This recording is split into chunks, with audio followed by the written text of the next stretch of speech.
Ian, thanks very much for sparing a couple of minutes just to talk to us. Just really been asking people to reflect on their experience of the conference so far and to identify maybe one or two points that they thought were particularly interesting. What would you pick out? Something that came perhaps from my presentation.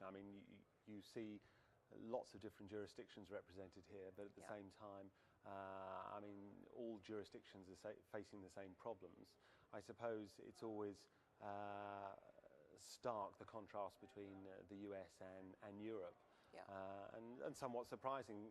You may think that the UK is actually much closer to Europe than it is to the US. So those stark contrasts between different jurisdictional approaches is always of interest. I also think we've made great progress in terms of recognising that the internet is a regulated environment, and it's a question of what regulation, not if. And the sort of myth of the cyberspace as being something outside of our lives, I think, has been appropriately resigned to history, and we now have to be mature and say it's another environment. It may demand different rules, but it needs rules, or it has rules. Yeah, I thought that was interesting too, actually. Even a couple of years ago, I think I was still going to conferences and people were sort of talking about the ideology of freedom in cyberspace as being an absolute sort of inalienable right or proposition, and I think we've now moved beyond that, and that's been reflected in discussion so far.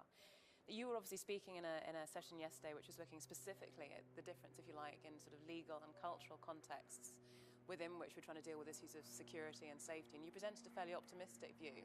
I wondered if you could just sort of explain why you take that position. I was probably spurred in part by the brief that was given by the Institute, but again, perhaps even a theme. There is those that say we have a big problem, it'll never be solved. I do have a naturally optimistic approach, but also content regulation is clearly a big problem, and that is a theme of this conference. Questions of obscenity, questions of free speech, etc., is clearly a dominant theme. But we have to recognise that there's a whole range of other activities where there is much greater coherence and harmonisation about approach. Electronic commerce is pretty much seen as a good thing for developed and developing nations, from the US and Europe, and the regulatory framework for that is now relatively agreed upon.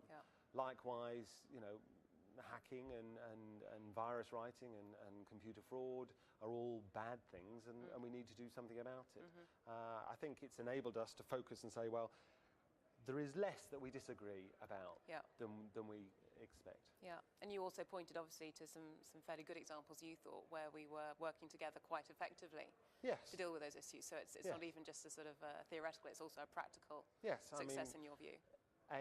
We have a number of international agreements, both as I said, real laws and model laws, which have had a great impact not only on the countries we may expect, but on countries that we don't expect.